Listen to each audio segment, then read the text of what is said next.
నిశ్శబ్దం ఉంది, ఆహ్లాదకరమైన వాతావరణం మాత్రమే లేదు.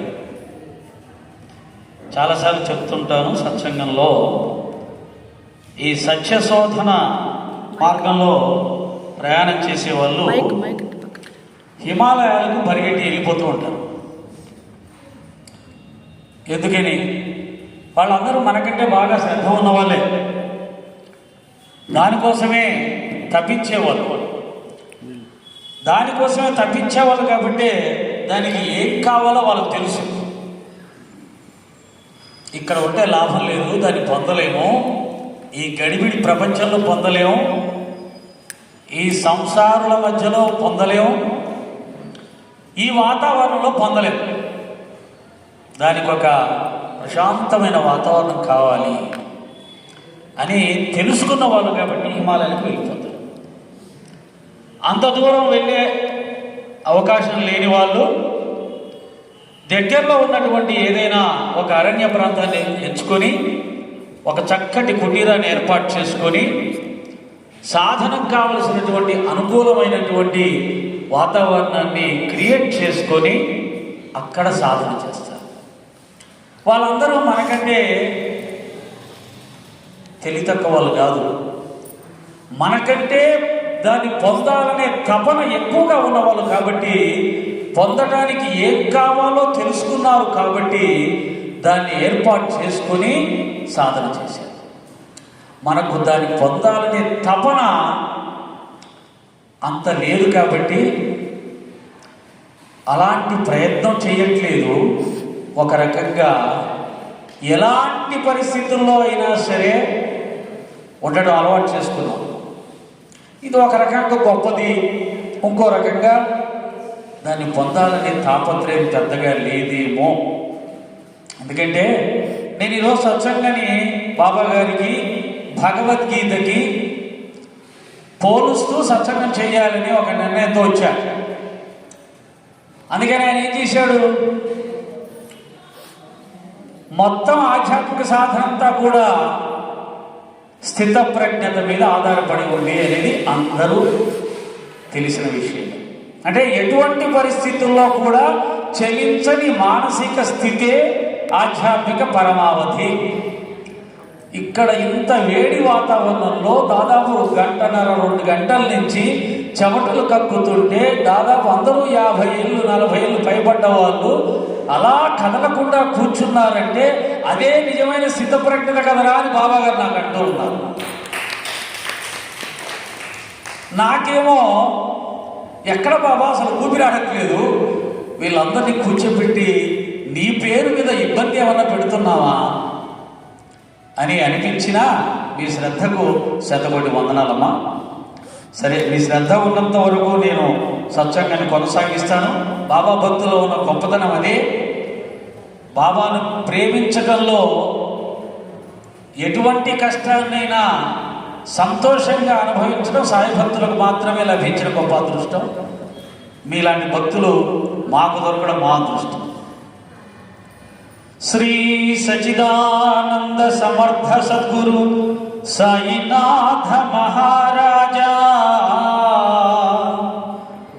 ఓం నమో శ్రీ సాయి నారాయణాయ. సాయి బంధువులారా, ఆత్మస్వరూపులారా, ప్రేమస్వరూపులారా, భగవానుడు సాయినాథుల వారు ఈనాడు మనకు ఈ యొక్క సత్సంగ మందిరాన్ని అనుగ్రహించారు. అలాగే ఈ ఉష్ణ మండలాన్ని అనుగ్రహించారు. దీంట్లో వారి సందేశం ఏదో ఉంది, మనలో ఉన్న సహనాన్ని పరీక్షిస్తున్నారు. సాయి భక్తులుగా మనం నిలబడే ప్రయత్నం చేద్దాం ఆ తండ్రి అనుగ్రహంతో. వక్రతుండ మహాకాయ కోటి సూర్య సమప్రభా నిర్విఘ్నం కురు మే దేవా సర్వకార్యేషు సర్వదా. యా కుందేందు తుషారహారధవళ యా శుభ్రవస్త్రావృత యా వీణావరదండమణితకరా యా శ్వే పద్మాసనా యా బ్రహ్మాచ్యుత శంకర ప్రభృతిభిర్దేవై సదా వందితా సా మాం పాతు సరస్వతీ భగవతి నిశేషజాడ్యాపః నిశేషజాడ్యాపః.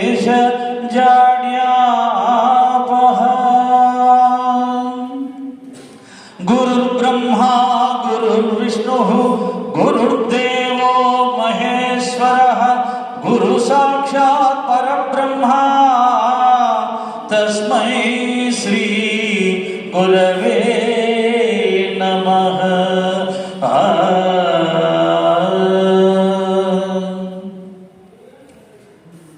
సదా నింబవృక్షస్య మూలాధివాసాత్ సుధాస్రావిణం తిక్తమప్యప్రియంతం తరుం కల్పవృక్షాధికం సాధయంతం నమామీశ్వరం సద్గురుం సాయినాథం.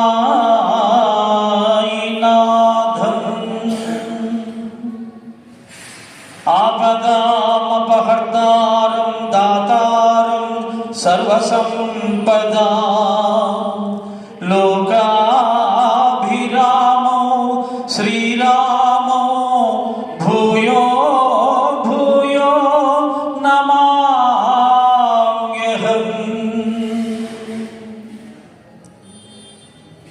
కస్తూరీ తిలకం లలాటపలకే వక్షస్థలే కౌస్తుభం నాసాగ్రే నవమౌక్తికం కరతలే వేణు కరే కంకణం సర్వాంగే హరిచందనం చ కలయో కంఠే చ ముక్తావళి గోపస్త్రీ పరివేష్టితో విజయతే గోపాల చూడామణి విజయతే గోపాల చూడామణి.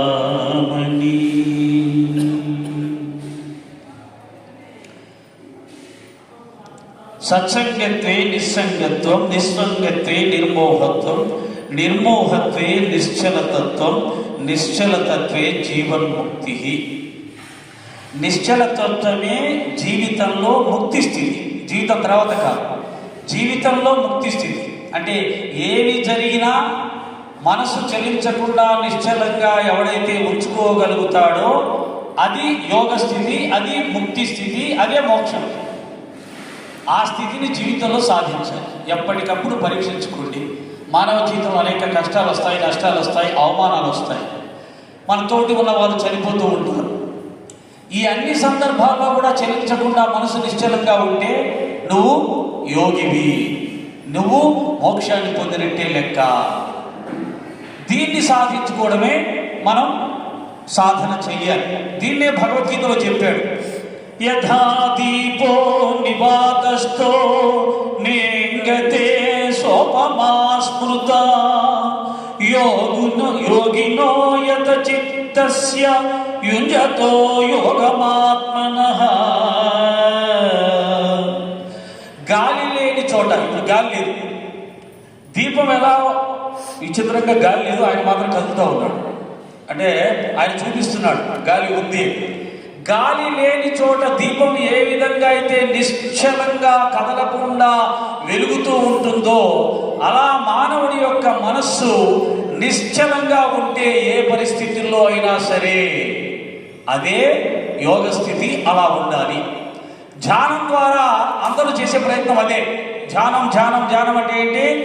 మనసును అంతర్ముఖం చేసి ఏ ఆలోచనలు లేకుండా నిశ్చలంగా మనసును నిలబెట్టే ప్రయత్నం చేస్తారు.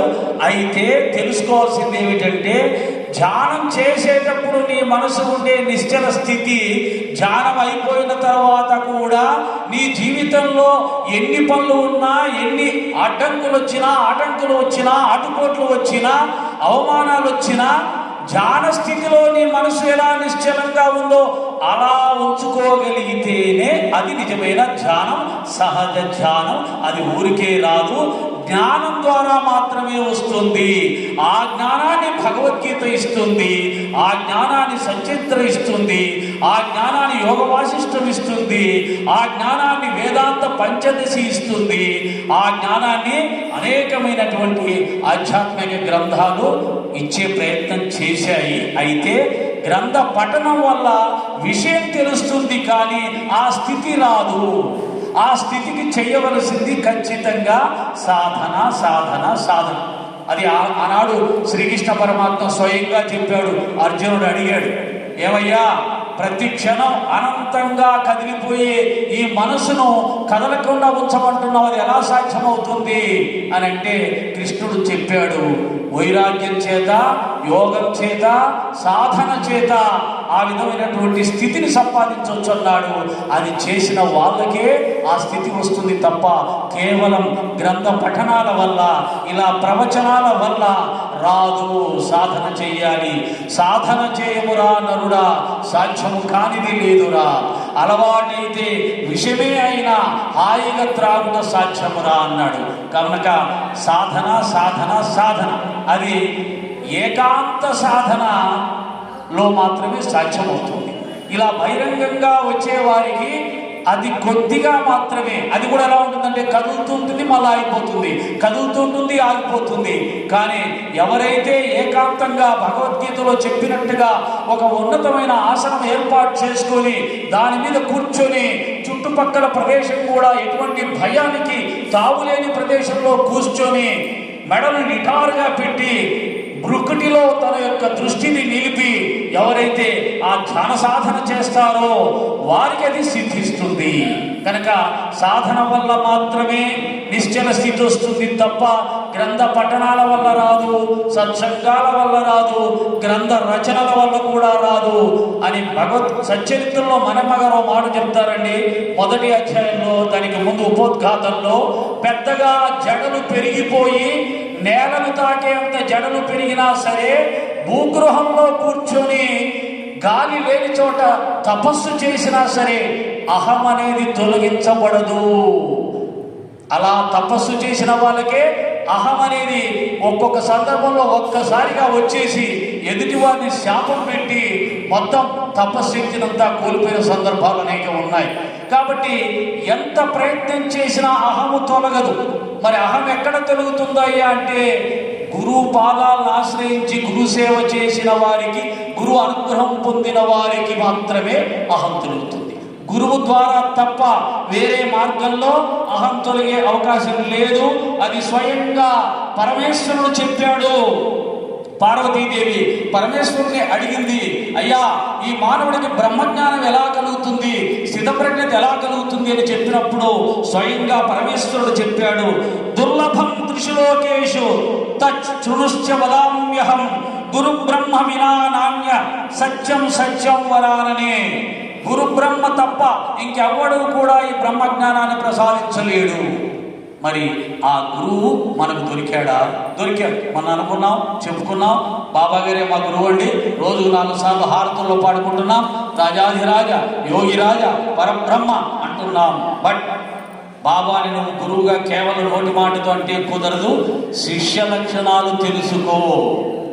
శిష్య లక్షణాలు ఏంటో తెలుసుకుని ఆ లక్షణాలతో నువ్వు బాబాను ఆరాధించినప్పుడు, ఆ లక్షణాలతో నువ్వు జీవించినప్పుడు మాత్రమే గురువు అనుగ్రహం ప్రసరించబడుతుంది. ఇక్కడ మనకు కావాల్సింది ఏంటి? శిష్య లక్షణాలు కావాలి. ఏమిటి ఆ శిష్య లక్షణాలు? గురువుకు శరణాగతి చేయడం.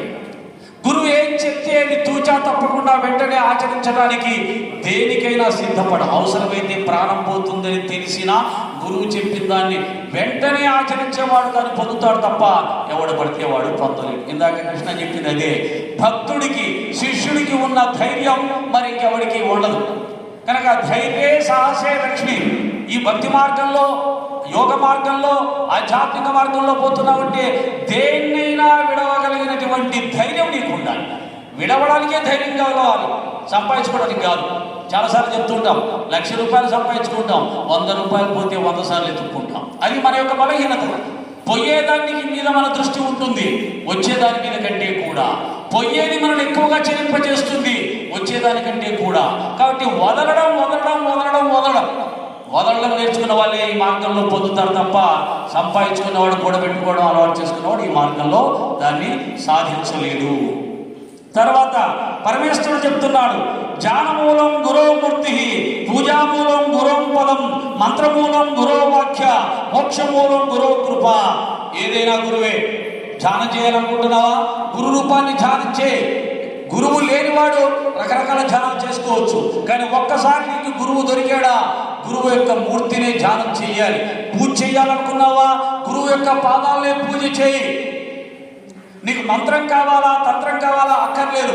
గురువు ఏ వాక్యాన్నైతే నీకు ఇచ్చాడో అదే మహామంత్రమై నిన్ను కాపాడుతుంది.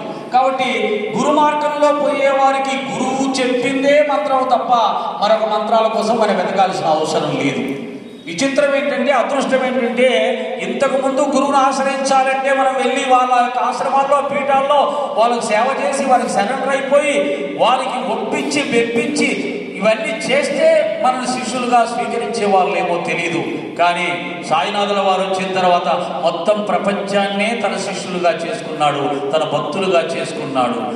ఇలా ఎందుకు జరుగుతుందయ్యా అంటే, బాబాకు ప్రపంచమంతా శిష్యులే, ప్రపంచమంతా భక్తులే, ఏ ఒక్కరో కాదు. కారణం ఏంటంటే బాబా భగవంతుడు. మీరు బాగా గుర్తుపెట్టుకోండి, కృష్ణుడికి శిష్యులు లేరు, రాముడికి శిష్యులు లేరు, బాబా కూడా శిష్యులు ఎవరు లేరు, అందరూ భక్తులే. ఎందుకని? ఆయన సాక్షాత్ పరమాత్మ, పరబ్రహ్మ, గురు స్వరూపంలో వచ్చాడు. బాబా స్వయంగా చెప్పాడు, నాకు ఎవరు శిష్యులు లేరు అన్నారు.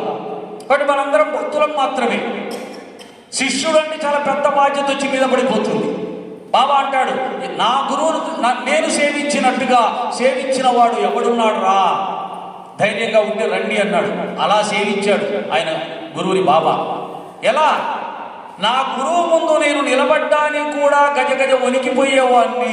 అంత భయం, అంత శ్రద్ధ ఉందా? అంత భయాన్ని అంటే బాబా నాకు నా ఫోటోకు తేడా లేదు అన్నాడు. మరి బాబాని ఫోటో రూపంలో పెట్టుకొని అంత భయభక్తులతో నీవు, శ్రద్ధాభక్తులతో ఆయన దగ్గర కూర్చుని నువ్వు విద్య నేర్చుకోవడానికి సిద్ధపడితే వస్తుంది తప్ప, ఇష్టారాజ్యంగా ప్రవర్తిస్తే, కేర్లెస్గా ప్రవర్తిస్తే, శ్రద్ధ లేకుండా ప్రవర్తిస్తే, గురువు యందు ఎంత భయభక్తులు చూపించాలో తెలియకుండా ప్రవర్తిస్తే నువ్వెప్పుడు శిష్యుడు కాలేవు. శిష్యుడు కాకుండా గురువు అనుగ్రహాన్ని పొందలేవు. కనుక బాబా మార్గంలో శిష్య లక్షణాలు తప్పనిసరిగా తెలుసుకొని మనం ఆచరించాలి. ఇంకా గొప్ప విషయం చెప్తున్నాడు, సప్తసాగర పర్యంతం తీర్థ స్నాన ఫలం వరం, గురోరంగ్రి జలబిందోహ సహస్రాంశ సమం మదం. సముద్రంలో మునిగితే చాలా పుణ్యం అంటారు, 7 సముద్రాల్లో మునిగితే ఇంకా చాలా చాలా పుణ్యం. కానీ గురువు యొక్క పాదతీర్థంలో ఒక్క బొట్టు నీ నెచ్చిన వేసుకున్నా కానీ సప్త సముద్రాల్లో మునిగితే వచ్చే పుణ్యం కన్నా 1000 రెట్ల పుణ్యం వస్తుంది. గురువు యొక్క గొప్పతనాన్ని పరమేశ్వరుడు ఎంత గొప్పగా వర్ణిస్తున్నాడండి. ఆనాడు సాయిబాబా వారిని ఎంతో మంది సంబ్రాహ్మణులు, కాకాసాబ్ దీక్షిత్ కానీ, శ్యామ కానీ, బూటి కానీ, ఇంకా ఎంతో మంది బ్రాహ్మణులు బాబా గారి పాదాలు కడిగి ఆ తీర్థాన్ని పానం చేసేవారు, స్వీకరించేవారు బ్రాహ్మణులు. కాబట్టి బాబా యొక్క గొప్పతనాన్ని వారు ఎంత గొప్పగా గుర్తిస్తే అది చేయగలుగుతారు. గురుగీతలో చెప్పబడినటువంటి ఆ శాస్త్రవాక్యాన్ని పట్టుకొని ఆచరించారు. మన పాదాలు కడగడానికే మనకు చాలా కష్టం, ఒకరి పాదాలు కడగాలంటే చాలా కష్టం. కానీ దాన్ని పాదతీర్థంగా స్వీకరించడం అంటే అక్కడ ఉన్నటువంటి ఆ మూర్తి ఎంతటి వైభవంతో కనిపించాడు అనేది మనకు అర్థమవుతూ ఉంటుంది.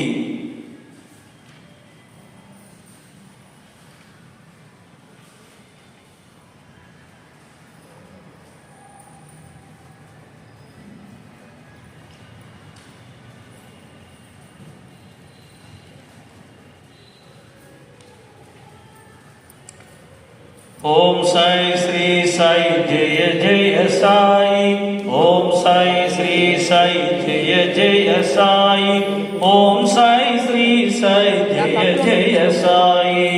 ఇక ఆత్మసాక్షాత్కారం, ఆత్మజ్ఞానం మా శ్రీను ఎప్పుడు దాని గురించే మాట్లాడతాడు. సరే, మనకు అది ఎందుకు అవసరం? దాన్ని సాధించే అవకాశం ఏమైనా ఉందా? అంత సాధన చేసే అవకాశం ఉందా? ఆ అర్హత మనకు ఉందా? లేదు. కానీ మాటి మాటికి దాని గురించి తెలుసుకున్నడం వలన ఈ జన్మ కాకపోతే వచ్చే జన్మలో ఏ జన్మలోనా ప్రయత్నం చేస్తామేమో. ఒకటి, నిజం చెప్పాలంటే, సత్యం చెప్పాలంటే, ఆత్మసాక్షాత్కారం కోసం ఎవడైతే ప్రయత్నం చేస్తాడో వాడిలో మాత్రమే పరివర్తన స్టార్ట్ అవుతుంది. ఎందుకంటే ఇక మీరు పూజలు, పునస్కారాలు, యాత్రలు, తీర్థ స్నానాలు ఎన్ని చేసినా ఆత్మసాక్షాత్కారం అనే లక్ష్యం కనుక పెట్టుకోకపోతే మనలో పరివర్తన సాధ్యం కాదు. ఎందుకంటే పూజకు గుణాలతో సంబంధం లేదు, యాత్రలకు గుణాలతో సంబంధం లేదు, యజ్ఞయాగాదులకు గుణాలతో సంబంధం లేదు. ఎవరైనా చేయొచ్చు. దొంగలు చేస్తారు, మంచివాళ్ళు చేస్తారు, చెడ్డవాళ్ళు చేస్తారు, అందరూ చేస్తారు. పూజలో కూర్చుంటప్పుడు ఏమయ్యా నువ్వు మంచివాడివేనా అని అడిగి కూర్చోబెడతారా? యజ్ఞంలో కూర్చోబెట్టేటప్పుడు ఏమయ్యా నువ్వు మంచివాడివేనా అని అడిగి కూర్చోబెడతారా? తీర్థయాత్రలకు బస్సు ఎక్కేటప్పుడు ఏమయ్యా నువ్వు మంచివాడివేనా, నీకు మంచి గుణాలు ఉన్నాయని ఎవడన్నా బస్సు ఎక్కమంటాడా? లేదు, అర్హత లేవు అక్కడ. కానీ ఆత్మసాక్షాత్కారానికి నువ్వు ఖచ్చితంగా అర్హతలు కలిగి ఉండాలి. ఏమిటయ్యా అర్హతలంటే మనస్సు యొక్క పవిత్రత. ఆత్మసాక్షాత్కారం కావాలంటే నువ్వు పవిత్రుడవు కావాలి, నిర్మలుడివి కావాలి, నిశ్చలుడివి కావాలి. ఈ గుణాల వల్ల దాన్ని పొందగలుగుతాం. కాబట్టి మనం సాధించినా సాధించలేకపోయినా అయ్యా నేను ఆత్మసాక్షాత్కార మార్గంలో ప్రయాణం చేస్తాను అనుకొని గ్రంథాన్ని పఠిస్తే, అనుకొని సత్సంగాలు చెబితే, అనుకొని సత్సంగాలకు వస్తే నువ్వు మంచివాడివేనా? నీలో చెడు గుణాలు ఏమీ లేవా? ముందు అవి చూసుకొని వాటిని సరి చేసుకొని అప్పుడు నా దగ్గరికి రాని ఆత్మ చెబుతుంది. అహంకారం పోయిందా, ఈర్ష్య పోయిందా, ద్వేషం పోయిందా, స్వార్థం పోయిందా, లోభం పోయిందా, సమభావం వచ్చిందా, ప్రేమతత్వం వచ్చిందా? ఈ గుణాలన్నీ నీకు ఉంటేనే ఆత్మకు దగ్గరికి రాగలుగుతాం, ఆత్మజ్ఞాన మార్గంలో రాగలుగుతాం. కాబట్టి ఒకటి బాగా గుర్తుపెట్టుకోండి, నేను ఆత్మసాక్షాత్కారం కోసమే ఈ గ్రంథం చదువుతున్నాను, నేను ఆత్మసాక్షాత్కారం కోసమే షిరిడీకి వెళ్తున్నాను, నేను ఆత్మసాక్షాత్కారం కోసమే సచిత్ర పారాయణం చేస్తున్నాను, నేను ఆత్మసాక్షాత్కారం కోసమే భగవద్గీత పారాయణం చేస్తున్నాను అన్నప్పుడు అక్కడ నీకు వచ్చే ప్రశ్న ఏంటంటే నువ్వు పవిత్రుడు కావాలి, నువ్వు శాంత స్వరూపుడివి కావాలి, నువ్వు శుద్ధ సత్వ స్వరూపుడివి కావాలి అని కండిషన్స్ వస్తాయి. అప్పుడు నీలో మార్పు స్టార్ట్ అవుతుంది. అందుకని ఆ దిశగా మనం ప్రయాణం చెయ్యాలి. ఇక ఈ ఆత్మసాక్షాత్కారాన్ని పొందడానికి ఇదిగో ఈ మహానుభావులు ఇక్కడ ఉన్నారు. ఈ యోగశాలలో ఉన్న మహానుభావులు అందరూ కూడా ఆత్మసాక్షాత్కారాన్ని పొందిన వాళ్ళు, పొందడానికి మార్గం చూపిన వాళ్ళు. అసలు వాళ్ళని చూస్తేనే చాలండి, ఆనందం వేస్తుంది. కాబట్టి దీన్ని 4 మార్గాల్లో పొందవచ్చు: కర్మయోగం, భక్తి యోగం, జ్ఞానయోగం, యోగ మార్గం. 4 మార్గాల్లో భగవంతుని పొందవచ్చు. కాబట్టి కర్మయోగంలో వచ్చినప్పుడు మనకు జనకుడు, శ్రీకృష్ణుడు, మహాత్మా గాంధీ, ఈ రోజుల్లో మదర్ తెరిసా, వివేకానందుడు, వీళ్ళు ప్రపంచమంతా తిరుగుతూ ఇలా కర్మలు చేస్తూ లోకులతో కలిసిమెలిసి జీవిస్తూ వాళ్ళను ఉద్ధరించే నిష్కామ కర్మ చేస్తూ ఆ మార్గాన్ని ప్రయాణం చేశారు. జనకుడు రాజ్యపాలన చేశాడు, కృష్ణుడు రాజ్యపాలన చేశాడు, మహాత్మా గాంధీ మనకు స్వాతంత్రాన్ని సంపాదించి పెట్టాడు, మదర్ తెరిసా ప్రజాసేవని ఎంచుకుంది, స్వామి వివేకానంద ప్రపంచం మొత్తానికి భారతదేశం యొక్క ఆధ్యాత్మిక శక్తిని, జ్ఞానాన్ని పంచాడు. వాళ్ళు ముక్కు మూసుకొని కూర్చోలేదు, కదలకుండా. కాబట్టి ఇది కర్మ మార్గం. నిష్కామ కర్మయోగం ద్వారా భగవంతుని చేరుకునే మార్గాన్ని ఈ మహానుభావులు చూపించారు మనకు.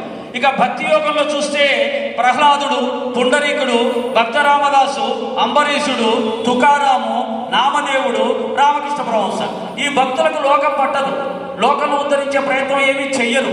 వాళ్ళ మార్గంలో వాళ్ళు ఉంటారు. నిరంతరం వారి యొక్క ఇష్టదైవాన్ని కీర్తించుకుంటూ, ప్రార్థించుకుంటూ, ధ్యానించుకుంటూ, తమలో తాము ఉంటూ ఆనంద సాగరంలో ఓలలాడుతూ ఉంటారు. వీరికి ప్రపంచంతో పట్టదు. వీళ్ళని భక్తులు అంటారు. వీళ్ళు కూడా ఆ యొక్క ఆత్మసాక్షాత్కారం, పరమాత్మ ఆ సాక్షాత్కారాన్ని పొందారు. తర్వాత జ్ఞానయోగంలో చూసినప్పుడు, ఈ జ్ఞానయోగానికి వచ్చినప్పుడు మళ్ళీ ఇవన్నీ కొన్ని అన్ని కొద్దిగా ఉంటాయి. కానీ ప్రధానంగా ఎక్కువ పర్సెంటేజీ వీళ్ళు ఆచరించిన దాన్ని మాత్రం చెప్తున్నా. ఒక మార్గాన్ని పరిపూర్ణంగా తీసుకుని మిగతా మార్గాలు కూడా కొంత వచ్చి చేరుతాయి. జ్ఞానయోగంలో చూసినప్పుడు వశిష్ఠుడు, విశ్వామిత్రుడు, రమణ మహర్షి, జ్ఞానేశ్వరుడు, వీళ్ళు తత్వాన్ని, భగవతత్వాన్ని విచారణ చేస్తూ ఆత్మ జ్ఞానాన్ని విచారణ చేస్తూ నిరంతరం కూడా ఆత్మలో పరమాత్మలో ఐక్యమై ఉండే ప్రయత్నంలో ఉంటారు. వీళ్ళు అన్ని పనులు చేస్తూనే ఉంటారు. వీళ్ళు కూడా జస్ట్ కర్మయోగం జ్ఞానయోగం కాస్త రెండు కలిసినట్టుగానే ఉంటాయి. వీళ్ళు అన్ని పనులు చేస్తూనే ఉంటారు, అందరికీ జ్ఞానాన్ని బోధిస్తూనే ఉంటారు. కానీ ఆత్మ విచారణలో నిరంతరం ఆత్మగా ఉండిపోయే ప్రయత్నం చేస్తూ ఉంటారు. జ్ఞానయోగం కర్మయోగం కలిసే ఉంటాయి, ఇది గుర్తుపెట్టుకోవాలి. ఇక యోగ మార్గం, ఇది యోగశాల. ఈ యోగ మార్గంలో ఏమిటి అంటే యోగము ద్వారా శరీరాన్ని తమ అధీనంలోకి తెచ్చుకుంటారు. శరీరం చాలా ముఖ్యం. ఆధ్యాత్మిక మార్గంలో ప్రయాణం చేయాలంటే మొట్టమొదట ఈ సాధనం చాలా అవసరం. ఈ సాధనానికి ఆరోగ్యం చాలా అవసరం. ఆరోగ్యం లేకుండా ఆధ్యాత్మిక మార్గంలో ఎవరు కూడా ఏమీ పొందలేరు, అనుభూతి చెందలేరు. మన కడుపులో రోగాలుంటే ధ్యానం చేస్తామంటే చేయనిస్తుంది, అది చేయలేదు. మోకాళ్ళ నొప్పులు బాగా ఉంటే నేను బాగా నడుస్తానంటే నడవనివ్వదు. అలాగే శరీరంలో రోగాలు అనేకం ఉన్నప్పుడు మనస్సు రోగం మీదకి వెళ్తుంది కానీ పరమాత్మ మీదకి వెళ్ళదు, చాలా కష్టమవుతుంది. కాబట్టి శరీరాన్ని పూర్తిగా అధీనంలోకి తెచ్చుకోవాలంటే యోగాసనాల ద్వారా శరీరాన్ని తమ అధీనంలోకి తెచ్చుకొని శరీరం సంపూర్ణమైన ఆరోగ్యాన్ని పొందేలా చేసుకుని ఆ తర్వాత ధ్యానాన్ని పొందుతారు. అంటే యోగ మార్గంలో యమ నియమ ఆసన ప్రత్యాహార ప్రాణాయామ ధ్యానం ధారణ సమాధి ఇలా 8 స్టెప్పులు ఉంటాయి. లాస్ట్ స్టెప్ సమాధి స్థితి. ధ్యానం 7 స్థితిలో ఉంటుంది. కాబట్టి ఇప్పుడు చెప్పే ధ్యానం మోక్ష మార్గం చూపించేది కాదు. అది కేవలం మనని రిలాక్సేషన్ చేస్తుంది, బ్యాటరీ రీఛార్జ్ చేస్తుంది. నువ్వు పనులు చేసుకోవడానికి, ఇంకా లోకంలో బాగా సంపాదించుకోవడానికి, లేదా రకరకాల పనులు చేయడానికి పనికొస్తుంది, శక్తినిస్తుందే కానీ మోక్షాన్ని ఇచ్చేది కాదు. మోక్షాన్ని నీకు ఇవ్వాలి అని అంటే పతంజలి మహర్షి చెప్పినట్టుగా ఈ 7 స్టెప్పులు దాటుకుంటూ పోతే తప్ప నువ్వు నిజమైన ధ్యానాన్ని పొందలేవు. ఎందుకని కోరికల్ని అలవాట్లని మనస్సుని నియంత్రించుకునే సాధనలు చెయ్యకుండా, సత్యమేంటో తెలుసుకోకుండా కేవలం ధ్యానం ద్వారా మోక్షాన్ని పొందలేవు. అది కాసేపు మాత్రమే. కానీ నిత్య జీవితంలో కూడా నువ్వు ఆ ధ్యాన స్థితిని కలిగి ఉండాలంటే మళ్ళీ నీకు జ్ఞానం కావాలి. ఆ జ్ఞానమే యమ నియమ ఆసన ప్రత్యాహారాల్లో నిన్ను తయారు చేస్తుంది. కనుక 7వ స్టెప్పులో ధ్యాన స్థితిని పెట్టారు తప్ప స్టార్టింగ్లో కాదు. ఇప్పుడు రాగానే కూర్చుంటాం, కళ్ళు మూసుకుంటాం, ముక్కు మీద ధ్యాస పెట్టడము లేదా నుదురు మీద ధ్యాస పెట్టడము, శ్వాస మీద చేస్తామని. కానీ అది కాసేపు రిలీఫ్ ఇస్తుంది, ఆనందాన్ని ఇస్తుంది. కానీ జీవితం మొత్తాన్ని ఆధ్యాత్మికంగా మార్చివేయలేదు. మార్చాలంటే మళ్ళీ జ్ఞానం కావాలి. దీనికి ఒక కథ ఉంది. ఒక గొప్ప సాధకుడు దాదాపుగా 6 నెలలు కూడా ధ్యానంలో ఉండిపోగలుగుతాడు, సమాధి స్థితిలో ఉండిపోతాడు. అంత సాధన చేశాడు. అంత గొప్ప సాధకుడు ఒక రాజు దగ్గరికి వచ్చాడు. ఎందుకంటే ఆ రాజుగారు ఒక దండోర వేయించాడు. ఎవరైనా సరే 6 నెలలు సమాధి స్థితిలో ఉండగలిగిన వారికి నా రాజ్యం రాసిస్తానన్నాడు. ఈ సాధకుడికి వచ్చాడు, అయ్యా నేను 6 నెలలు ధ్యాన స్థితిలో ఉంటాను, సమాధి స్థితిలో ఉంటాను, బయటికి రాకుండా. 6 నెలలు సమాధి స్థితిలోకి వెళ్ళిపోయాడు. 6 నెలల తర్వాత కళ్ళు తెరిచాడు. రాజా నా రాజ్యం నాకు ఇవ్వు అన్నాడు. నువ్వే సాధించావురా అన్నాడు. నువ్వే సాధించావు? ధ్యానం చేసి 6 నెలలు సమాధి అయిపోయాక నా రాజ్యం నువ్వు ఇస్తానన్నావు కదా. అంటే కోరికలు చేయించలేదు, కోరిక పోలేదు. కాబట్టి కోరిక పోకుండా ఉండే ధ్యానం కాదు. వైరాగ్యం రాకుండా చేసే ధ్యానం కాదు. అక్కడ ఉన్న మూర్తులందరినీ చూడండి, వాళ్ళందరూ సంపూర్ణమైన వైరాగ్య పురుషులు. వాళ్ళ శరీర స్పృహని వారికి ఉండదు. వారికి ధనంతో అసలు పనే లేదు, సుఖభోగాలతో అసలు పనే లేదు. వాటన్నింటినీ త్యజించి ధ్యానం చేశారు. కాబట్టి వారు శాశ్వతమైన ధ్యానాన్ని పొందగలిగారు. కనుక శాశ్వతమైన ధ్యానం పొందాలంటే వైరాగ్యం కావాలి. వైరాగ్యం ఊరికే రాదు, దానికి కావలసిన జ్ఞానం కావాలి. జ్ఞానం లేని ధ్యానం, ధ్యానం లేని జ్ఞానం రెండు వృధానే. ఒకదాని మీద ఒకటి ఆధారపడి ఉంటుంది, ఒకదాంతో ఒకటి సాధించుకోవాలి. కాబట్టి ఈ యొక్క యోగ మార్గంలో పతంజలి మహర్షి చూపించినటువంటి ఆ అష్టాంగ యోగ సాధన ద్వారా చేసే సాధన మాత్రమే మోక్ష స్థితిని ఇస్తుంది. మిగతా ధ్యానాలు రిలీఫ్ని ఇస్తాయి, బ్యాటరీ రీఛార్జ్ చేస్తాయి, నీ యొక్క కార్యక్రమాలు ఆరోగ్యంగా చేసుకోవడానికి పనికొస్తాయి. కనుక మోక్ష సాధన కోసం నువ్వు యోగ మార్గమైన, జ్ఞాన మార్గమైన, భక్తి మార్గమైన, కర్మ మార్గమైన ఎంచుకున్నప్పుడు నీలో వైరాగ్యం వస్తుంది. నీకు కర్మలని పవిత్రమవుతాయి, నీ మనసు పవిత్రమవుతుంది, మొత్తం నీ జీవితమే యోగంగా మారిపోతుంది. కాబట్టి ఖచ్చితంగా ఆత్మ సాక్షాత్కారం కోసం నేను ఇది చేస్తున్నాను అనుకున్నప్పుడు మాత్రమే సంపూర్ణ ఫలితం వస్తుంది తప్ప ఆ లక్ష్యం లేకుండా ఏది చేసినా కానీ అది సంపూర్ణ ఫలితం ఇవ్వదు. ఇలా చేసినటువంటి మహానుభావులు శ్రీరామకృష్ణ, శ్రీరామచంద్రమూర్తి, శ్రీకృష్ణ పరమాత్మ, బుద్ధ భగవానుడు, ఆదిశంకరుడు, మహావతార్ బాబాజీ, ఇలా అనేకమైనటువంటి రమణ మహర్షి, రామకృష్ణ పరమహంస, అరవింద్ ఘోష్, పరమహంస యోగానంద, లాహిర్ మహర్షి, ఈ మహానుభావులందరూ కూడా అటువంటి వైరాగ్యపూరితమైనటువంటి ధ్యానాన్ని సాధించారు, పూర్తి ఫలితాన్ని పొందారు. ఇది మనం గుర్తుపెట్టుకోవాలి. ఎవరైనా దాన్ని సాధించాలనుకుంటే ఆ స్థాయిలో ప్రయత్నం చేయాలి చెప్పడం అంతేగాని అది మనం పొందలేకపోతున్నామే అని బాధపడడానికి కాదు, అది మన వల్ల కాదులేని వదిలివేయడానికి కాదు, ఇప్పుడు చేస్తున్నది పనికిరాదా అని నిరాశపడడానికి కాదు. కానీ చేస్తూ చేస్తూ పోతూ ఉంటే ఆ చెప్పబడినటువంటి ఆ జ్ఞానము, ఆ వైరాగ్యం కూడా రావచ్చు ఒకప్పటికి. కనుక ఈ బ్రహ్మం లేదా ఆత్మ దీని లక్షణాలు ఏంటయ్యా అని చెప్పినప్పుడు శాస్త్రాలు ఏం చెప్తున్నాయంటే అది శాశ్వతమైనది, అది మార్పు చెందనిది, అది నశించనిది, అది అంతటా వ్యాపించి ఉండేది, అది అన్నీ తానై ఉన్నది, ప్రకాశవంతమైనది, ఆనందకరమైనది, అన్ని దాంట్లోనే ఉన్నాయి. కాబట్టి ఈ ఆత్మజ్ఞానం పొందినటువంటి వాళ్ళు ఎలా ఉంటారు అంటే సంపూర్ణమైనటువంటి తృప్తితో కదలకుండా ఒకే చోట కూర్చొని వారిలో వారు బ్రహ్మానందాన్ని అనుభవిస్తూ ఉంటారు. వారు సాధించవలసింది ఏమిటి లేదు. కారణం ఏంటంటే అన్నీ తానే ఉన్నవారు. కాబట్టి వారికి కావలసింది ఏమీ లేదు, సాధించాల్సింది ఏమీ లేదు, ఎక్కడికో పోవాల్సిన అవసరం లేదు, ఏమీ చేయాల్సిన అవసరం లేదు. ఎందుకని అన్నీ తామే అయి ఉన్నారు. కాబట్టి లౌకికమైన మనం ఆనందించడానికి ఒక ఇల్లు కొనుక్కుంటాం, పొలం కొనుక్కుంటాం, వస్తువులు కొనుక్కుంటాం, సినిమాలకు వెళ్తాం, షికార్లకు వెళ్తాం, యాత్రలకు వెళ్తాం, ఇలా రకరకాల వాటికి వెళ్తాం. ఎందుకని వాటి ద్వారా మనం ఆనందాన్ని పొందుతాం.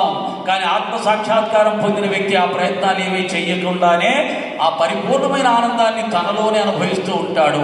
కనుక ఆత్మానందం ముందు ఈ ప్రపంచంలో ఉన్నటువంటి ఏ ఆనందం కూడా ఎందుకు పనికిరాదు. ఒక మాటలో చెప్పాలంటే ప్రపంచంలో ఉన్న ఆనందాలన్నీ ఒక చోట గుట్టగా పోసినా కానీ ఆత్మానందం ముందు దాంట్లో ఉన్న అణువుతో కూడా సమానం కాదు. కనుక ఆత్మసాక్షాత్కారం పొందిన వ్యక్తి ఎందుకు కదలకుండా ఉంటాడు, ఎందుకు బాబాగారిలాగా పకీరు వేషంలో ఉంటాడు, ఎందుకు రమణ మహర్షిలాగా కోసిగుడ్డ కట్టుకొని ఉంటాడు అంటే ఆత్మసాక్షాత్కారం పొందినవాడు, ఆత్మజ్ఞానం పొందినవాడు ఆనంద స్వరూపుడై ఉంటాడు. కాబట్టి ఇక ఆనందం కోసం ఎక్కడికి వెళ్ళాల్సిన అవసరం లేదు, ఏమీ చేయాల్సిన అవసరం లేదు, ఎవరిని కలవాల్సిన అవసరం లేదు, ఏమీ అవసరం లేదు. అక్కడే నిజమైన గురువు మనకు దొరుకుతాడు. ఏంటి, అన్నీ తాడిన ఉన్నవాడికి నీవిచ్చే రూపాయితో అతనికి ఏం అవసరం? మరి అందరూ ఇప్పుడు వస్తున్న గురువులందరూ బాబులు 5,000 10,000 పెట్టు నీకు ఇది ఇస్తామనే వాళ్ళు ఉన్నారు. లేదా ఆశ్రమం కడుతున్నావు, మీ ఇంట్లో సంపదంతా తెచ్చి గురుసేవ కింద సమర్పించే నీ ఇంట్లో వాళ్ళందరూ తరిస్తారని చెప్పే వాళ్ళు ఉన్నారు. ఏ కారణంగా అయినా నీ ద్వారా 10 రూపాయలు అడుగుతున్నాడు అంటే వాడు పరిపూర్ణుడు కాదు, వాడు గురువు కాదు, నీకు ఏమీ ఇవ్వలేడు. ఇది గుర్తుపెట్టుకోవాలి. ఎందుకని బాబా కూడా సత్యేంద్రుడు ఇదే విషయం చెప్పాడు. నా గురువు నన్ను 2 రూపాయలు అడిగాడు. నీ గురువు పూర్ణ కాముడైతే, పూర్ణ జ్ఞాని అయితే డబ్బులతో ఏం చేస్తాడని మీరు అడగవచ్చు. నా గురువుకు డబ్బులతో అవసరం లేదు. నా గురువు నన్ను అడిగింది శ్రద్ధ, సబూరి అడిగాడు, డబ్బులు అడగలేదు. బాగా గుర్తుపెట్టుకోండి. ఎవరైనా డబ్బులు అడిగాడంటే ఇస్తే వాళ్ళంటే ఇచ్చేది మీ ఇష్టం. కానీ మీ డబ్బులతో కార్యక్రమాలు చేసే అతను మీకు పూర్ణ జ్ఞానం ఇవ్వలేడు, మోక్ష మార్గంలో దారి చూపించలేడు. గుర్తుపెట్టుకోండి. ఆ చూపించక్కర్లేదండి, ఏదో ఒక సేవా కార్యక్రమం కింద ఇస్తామంటే ఇవ్వచ్చు, తప్పులేదు. కనుక పూర్ణ గురువు మాత్రం మన ధనంతో ఏ అవసరము లేదు. ఆయన మనకు కావలిస్తే ఆయన ఇవ్వగలడు. బంగారు వర్షం కురిపించినట్టుగా ఆదిశంకర భగవత్పాదుల వారు బంగారు ఉసిరిలో వర్షం కురిపించాడు, ఉసిరికాయలు వర్షం కురిపించాడు ఒక పేదరాలికి. ఆయన కాషాయ వస్త్రాలతో ఉన్నాడు, ఆయన భిక్షపాత్ర పట్టుకొని తిరిగాడు. కానీ తాను అనుగ్రహించిన ఒక భక్తురాలికి బంగారు ఉసిరికాయలు వర్షం కురిపించాడు. అది పరమాత్మ తత్వం, అది పరిపూర్ణమైన గురువు యొక్క శక్తి. ఆయనకి నీ డబ్బుతో సంబంధం ఏంటి? కాబట్టి ఇది ఎందుకు చెప్పాల్సి వస్తుందంటే కపట గురువులు, నిజమైన గురువులు అనే దాన్ని మనం అర్థం చేసుకోవడానికి చెప్పాల్సి వస్తుంది. చాలా మంది మోసపోతున్నారు, ఇప్పటికి కూడా మోసపోతూనే ఉన్నారు. ఇక ఈ ఈ జ్ఞాన మార్గంలో పోయినప్పుడు వైరాగ్య లక్షణాలు ఏమిటండి? ఆత్మ లక్షణాలు ఏవైతే ఉన్నాయో వైరాగ్య లక్షణాలు అవే ఉంటాయి. ఈ వైరాగ్య లక్షణాలు వచ్చినప్పుడు ఆత్మకు దగ్గరికి వెళ్ళడానికి కారణం ఏంటంటే రెండు ఒకటే. వైరాగ్య లక్షణాలు ఏమిటి? నిరాడంబరత. అక్కడ ఉన్నవాడు చూడండి, వాళ్ళందరిలో కూడా నిరాడంబరత అంటే వాళ్ళు వస్త్రధారణకి ఏమీ విలువ ఇవ్వరు. లౌకికంలో మనం జీవించే వాళ్ళం మనం వస్త్రాలకు ఎక్కువ విలువ ఇస్తాం. మంచి వస్త్రాలు వేసుకుంటే సమాజంలో రెస్పెక్ట్ చేస్తారు, కూర్చోమంటారు, కుర్చీ వేస్తారు. బాబాలాగా పకీర్లాగా ఉన్నామనుకో పక్క తరుగు అటెళ్ళు దూరపు అంటారు. కానీ పూర్ణజ్ఞాని వాటికి విలువ ఇవ్వడు. మనం అలా ఉండక్కర్లా. అలాగని షాపులు పెట్టబడి ప్రతి పంటకి 4 బట్టలు కొనేసేసి మన ధనాన్ని అంతా వృధా ఖర్చు చేసేసి దాన ధర్మం చేయడానికి మాత్రం మా దగ్గర డబ్బులు లేవండి అనే పరిస్థితి తెచ్చుకోకుండా ఉంటాం. వైరాగ్యం అంటే ఏంటి? అలా చిరిగిపోయిన వస్త్రాలు వేసుకోవాలి అని కాదు. ఉన్న బట్టలతో సంతృప్తి చెంది ఎక్కువగా వస్త్రాల కోసం డబ్బులు ఖర్చు పెట్టే ఆ దుబారాతనాన్ని తగ్గించుకున్నప్పుడు 10 రూపాయలు దాన ధర్మాలు చేసే అవకాశం ఉంటుంది, పుణ్యం సంపాదించుకునే అవకాశం ఉంటుంది. కాబట్టి మనం నిరాడంబరతను కూడా మనం సంపాదించుకునే ప్రయత్నం చెయ్యాలి. అలాగే అహంకారం లేకుండా ఉండడం. వైరాగ్య లక్షణాల్లో జాగ్రత్తగా వినండి. నిరహంకారం అంటే ఎవరు ఏమన్నా కానీ బాధపడకుండా ఉండడం, ఒకరి మీద పెత్తనం చేయాలనే ఆలోచన లేకుండా ఉండడం, ఎవరన్నా ఏమంటే అవమానంగా భరించకుండా ఉండడం. నేను ఇది, నేను గొప్ప పండితుని, నేను జ్ఞానిని, నేను భక్తుని, నేను సత్సంగాలు చెప్తాను, నేను పుస్తకాలు రాశాను, నేను కార్యక్రమాలు జరుపుతున్నాను, నేను చాలా గొప్ప పనులు చేస్తున్నాను, నేను అనే అహంకారం లేకుండా ఉండడం. ఇవన్నీ వైరాగ్య లక్షణాలు. ఇవి బాబా గారిలో సంపూర్ణంగా ఉన్న విషయం మనకు తెలుసు. నిరభిమానం, దేని మీద అభిమానం ఉండకూడదు. మీరందరూ దాన్ని సాధించారు. ఫ్యాన్లు కావాలి, అసలు ఇక్కడ ఉన్న వాళ్ళందరూ ఏసీ లేకుండా బతకలేని వాళ్ళే. అందరు ఇంటికి వెళ్తే ఏసీలు ఉన్న వాళ్ళే. కానీ 2 గంటల నుంచి చెమటలు కారిపోతున్నా కూర్చున్నారు అని అంటే దట్ ఈజ్ బాబా గారి గొప్పతనం. బాబా మనలో ఆ శక్తిని ఇచ్చాడు, ఆ సహనాన్ని ఇచ్చాడు, ఆ నిగ్రహ శక్తిని ఇచ్చాడు. ఇవన్నీ సాధించాలి. ఊరికే రమ్మంటే రాదు. జ్ఞానం అనేది, భక్తి అనేది ఇవన్నీ సాధించినప్పుడే, ఎటువంటి పరిస్థితుల్లో అయినా కానీ తట్టుకొని నిలబడగలిగినప్పుడే ఆధ్యాత్మికం దొరుకుతుంది తప్ప ఆషామాషిగా అన్ని సుఖాల్లో భోగాల్లో దొరికేది కాదు. నిరభిమానం, దేని మీద అభిమానం లేకుండా ఉండడం, ఉన్నదాంతో తృప్తిగా జీవించడం, ఇది నిరభిమానం. నిశ్చలత్వం మొదట చెప్పుకున్నదే. ఆధ్యాత్మికం ఈ యొక్క సత్సంగాల వల్ల వచ్చే నిశ్చల స్థితి ఏమిటి అంటే ఎటువంటి పరిస్థితుల్లో కూడా చెలించని మానసిక స్థితి, నిశ్చల స్థితి. అదే వైరాగ్యం వల్ల వస్తుంది.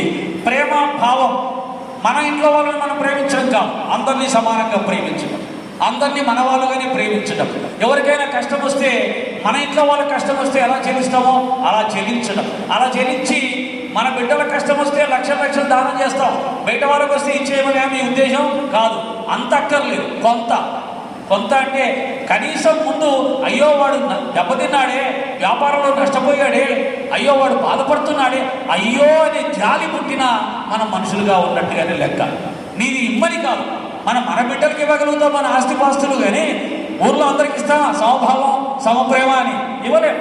ఇస్తే వాళ్ళ లిస్టులో ఫోటోలో నిలబడిపోతుంది. కాబట్టి సరే, అందుకనే ఇతరులకు ఏదైనా కష్టం వస్తే, నష్టం వస్తే, బాధ వస్తే అయ్యో అనే జాలి గుణం మనకు వస్తే మనం మనుషులుగా ఉంటాం. అటువంటి మనుషులు పక్క వాళ్ళని బాధ పెట్టకుండా ఉంటారు. దానికోసం దయా, జాలి అనే గుణాలు చాలా అవసరం. తర్వాత సమభావం, అందరినీ సమానంగా చూడడం. ఇటువంటివన్నీ కూడా వైరాగ్య లక్షణాలు. వైరాగ్యం ఉండడం వల్ల వచ్చే గొప్ప లక్షణాలు. మహానుభావులందరూ ఈ వైరాగ్యంతో ఈ లక్షణాలు సంపాదించుకొని జీవించారు, 10 మందికి సహాయం చేశారు, దాని ద్వారా గొప్ప పుణ్యాన్ని సంపాదించారు. అయితే ఇందాక చెప్పాం, ఆత్మ సర్వవ్యాపి, ఆత్మ నశించనిది, ఆత్మ ఆనందకరమైనది, ఆత్మ అన్నీ తానైనది, ఆత్మ సంపూర్ణమైన తృప్తితో ఉండేది. కాబట్టి ఆత్మజ్ఞానులు సంపూర్ణంగా ఆనంద స్థితిలో కదలకుండా మెదలకుండా ఒక చోట ఉండగలుగుతున్నారు. ఎవరు తనలో తాను ఉండగలుగుతారో, ఎవరు ఆత్మతో ఆనందించ ఆనందించగలుగుతున్నారో వారు మాత్రమే ఈ ప్రపంచంలో ఉన్న దేనితో అవసరం లేకుండా ఆనందించే స్థితిని పొందుతారు. ఆ స్థితిని బాబా గారు మనకి ఇవ్వడానికి ఎప్పుడు ప్రయత్నం చేస్తూ ఉంటారు. ఎందుకైనా బాబా ఏమన్నాడంటే, మీరు అడిగేవి ఇస్తూనే ఉంటాను, ఎంతవరకంటే నేను ఇచ్చేది నువ్వు కోరుకునే వరకు. అంటే మనకు ఆ జ్ఞానం వచ్చే వరకు. మనం ఇప్పుడు అన్ని అడుగుతూనే ఉన్నాం. ఆయన ఏం చేస్తాడంటే, ఒరే నువ్వు ఎన్ని అడిగినా కానీ ఇంకా అవి పుట్టుకుంటూ వస్తూనే ఉంటాయి. ఆయన కోరికలు అనేవి ఎక్కడికి కూడా అంతం లేనివి. కాబట్టి అసలు కోరికలే లేని స్థితి కనుక నీకు వచ్చిందనుకో, నువ్వు అప్పుడు నిజమైన ఆనందాన్ని పొందుతావురా. ఆ స్థితిని పొందండిరా అంటే, ఆ స్థితిని నువ్వు సంపాదించుకో అని చెప్పి బాబా గారు నేను ఇచ్చేది నువ్వు అడిగే వరకు నువ్వు కోరుకున్నవి నేను ఇస్తూనే ఉంటాను అని అన్నారు. మరి బాబా గారిని భగవద్గీతని నేను ఒక 10 సంవత్సరాల క్రితం బాబా భగవద్గీత అనే ఒక గ్రంథాన్ని బాబా గారు నా చేత రాయించారు. ఆనాడు పెట్టినటువంటి ఆ టైటిల్ ఈనాడు సమాజానికి చాలా అవసరం ఉంది. భగవద్గీతకు బాబాకు ఉన్నటువంటి సంబంధం, భగవద్గీతలో చెప్పబడినటువంటి శ్లోకాలని బాబా గారు ఎంత గొప్పగా ఆచరించారు అనేదాన్ని కొంత చెప్పి మిమ్మల్ని తొందరగా రిలీజ్ చేసే ప్రయత్నం చేస్తారు. బాబా గారు కూడా మనకు కరెంట్ ఇచ్చాడు, ప్యానల్ ఇచ్చాడు కదా.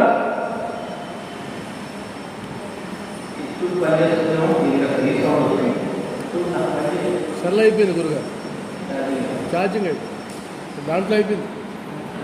ఓకే చూడండి ఒకసారి. ఎందుకంటే ఎందుకు బాబా గారి గురించి పదే పదే చాలాసార్లు గొప్పగా చెప్తున్నారు అనే ప్రశ్న. ఎందుకంటే మనం ఏ దైవాన్నైనా ఏ గురువునైనా ఆరాధిస్తున్నప్పుడు ఆ దైవం యొక్క గొప్పతనాన్ని ఎంత ఎక్కువగా తెలుసుకుంటే ఆ దైవం మీద మనకు అంత భక్తి శ్రద్ధలు పెరుగుతాయి. ఆ భక్తి శ్రద్ధలే మనని ఆయన మీద ప్రేమగా మారి ఆయన మార్గంలో మనకి గొప్ప స్థితికి తీసుకెళ్తారు. కాబట్టి భగవంతుల గురించి కానీ, నీ ఇష్టదైవాల గురించి కానీ, నీ గురువు గురించి కానీ ఎంత ఎక్కువగా తెలుసుకుంటే అంత ఆరాధన భావం పెరుగుతుంది. ఆ ఆరాధనే నిన్ను గమ్యస్థానానికి చేరుస్తుంది.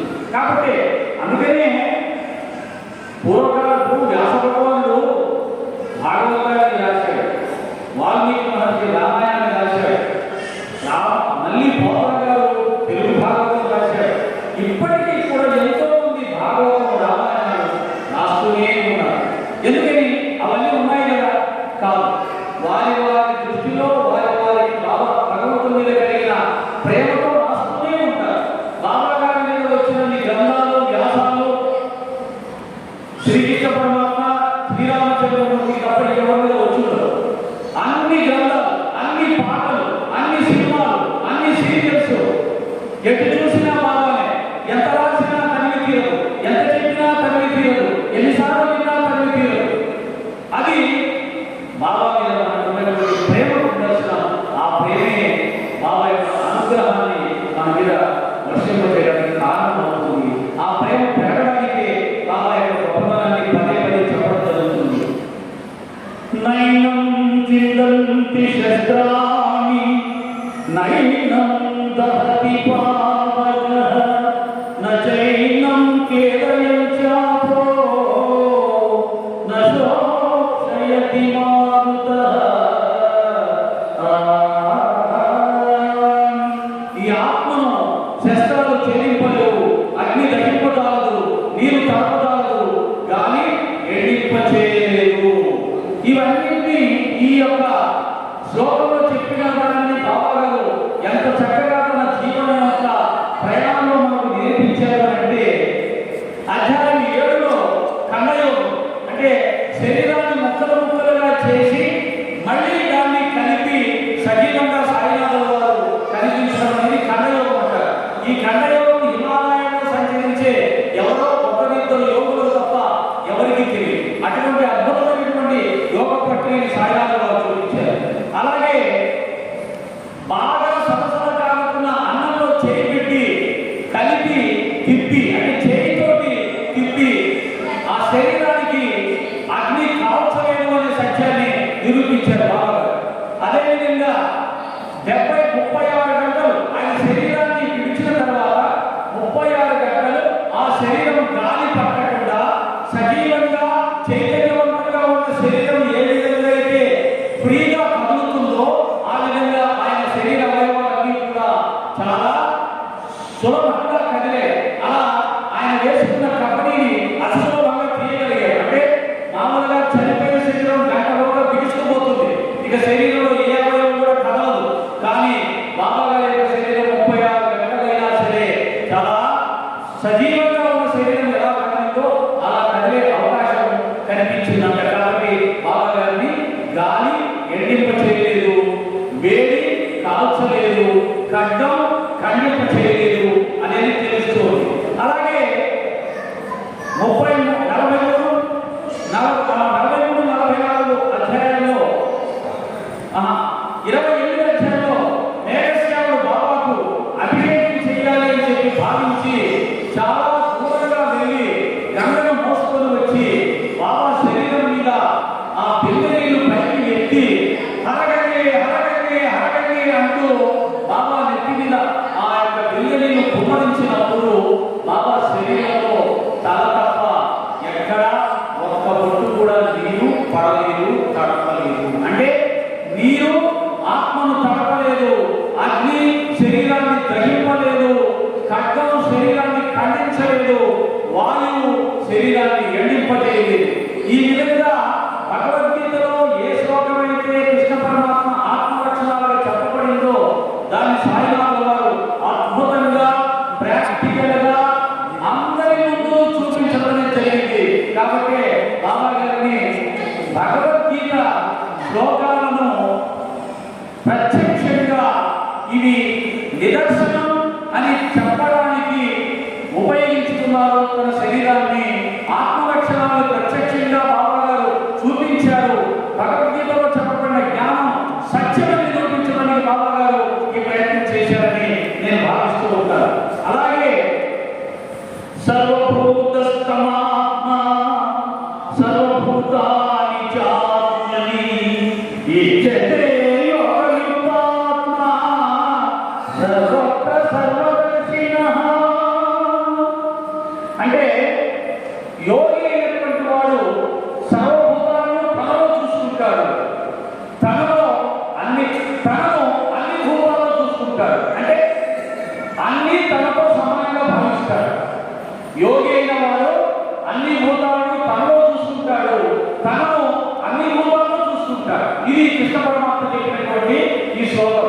దీన్ని సాయినాథులు ఎంత చక్కగా ప్రాక్టికల్ గా అందరికీ అర్థమయ్యేలా చెప్పారంటే అధ్యాయం 42లో లక్ష్మీబాయి అనే ఒక భక్తురాలికి అమ్మ ఆకలేస్తుంది, రొట్టె తీసుకురా చెప్పినప్పుడు ఆ తల్లి చక్కగా రొట్టె కూడా చేసి తీసుకొచ్చి బాబా సమర్పిస్తే బాబా గారు ఆ రొట్టెను కూరను తీసుకెళ్ళి ఒక కుక్కకు వేశారు.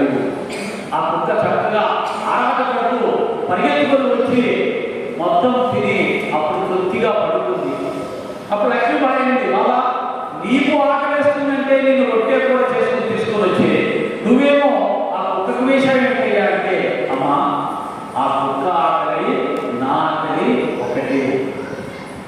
మీరు ఫోన్ చేసే ముందు ఆకలితో ఉన్న మూగ జీవులకు ఆహారం సమర్పించి తర్వాత తినండి. మానవుడు ఆకలిస్తే అమ్మా ఆకలిస్తుంది అని అడిగి పెట్టించుకోగలడు, కానీ మూగ జీవులకు ఆకలిస్తుందని ఎవరిని అడగలేవు. కనుక మొట్టమొదట మానవ యొక్క ప్రథమ కర్తవ్యం భోజనానికి ముందు ఏంటంటే మూగ జీవులకు ఆహారం పెట్టిన తర్వాత తినమన్నాడు. ఇంత గొప్ప సత్యాన్ని, ఇంత గొప్ప భూతదయని ఇంతవరకు ఏ గురువు చూపించలేదు, ఏ గురువు బోధించలేదు. జ్ఞానం అంటే కేవలం బోధించడం కాదు, ఆచరించి చూపించాలి. అలా ఆచరించి చూపించిన మహా గొప్ప యోగీశ్వరుడు సాయినాథులు. అన్ని భూతాల్లో నేనే ఉన్నాను, అన్ని భూతాల బాధలు నావే, అన్ని భూతాల ఆకలి నావే అని ప్రత్యక్షంగా నిరూపించడం వలన ఈ రోజు సాయిపత్రున్న వాళ్ళు చాలా వరకు మధ్యాహ్నం పూట ఆహారం తినే ముందు బయట కుక్కలు కానీ పక్షులకు కానీ ఆహారం సమర్పించకుండా తినే అలవాటు సాయిపత్రులకు ఉండదు కాకూడదు. అంటే ఒక శ్లోకంలోని గొప్ప లక్షణాన్ని, జ్ఞానాన్ని ఇన్ని వందల వేల సంవత్సరాలైనా కానీ ఆచరించే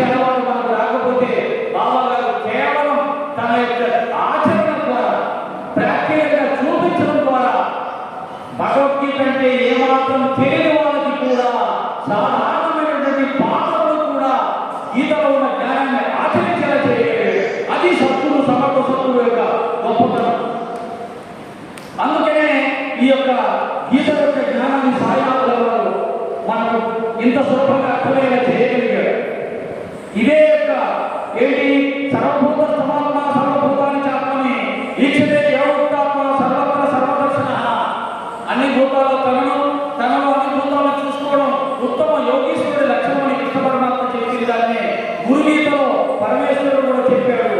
మన్నాభో శ్రీ జగన్నాథో మద్గురు శ్రీ జగద్గురు మమాత్మ సర్వభూతాత్మ. నాలో నానే అందరూ వ్యాపించింది. మరి ఈ శ్లోకం చెప్పిన వాళ్ళందరికీ జ్ఞానం వస్తుందా? మీలో ఎంతమందికి ఆకలిస్తుందో నాకు తెలుసా? మీలో ఎంతమందికి ఏ కష్టం ఉందో, ఏ బాధ ఉందో, ఏ రోగం ఉందో నాకు తెలుసా? తెలియదు. శ్లోకం మాత్రమే చెప్పగలుగుతాను.